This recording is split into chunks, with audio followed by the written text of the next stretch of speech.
There's a part of me that's made entirely of generosity.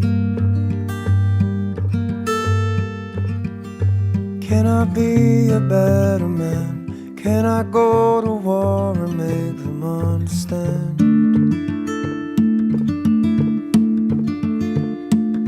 What's the use in generosity if I just keep it all for me?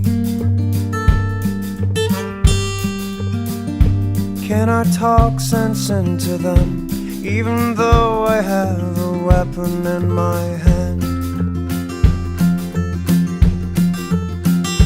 Can you take me home for a little while? Can you bring a smile?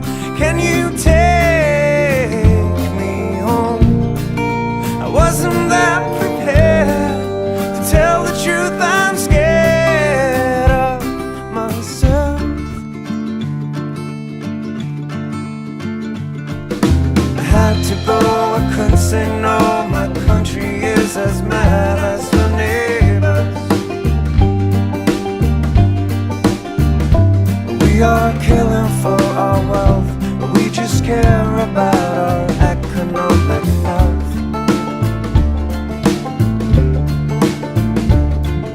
Sad to say, but you and me, we are no better than our enemy.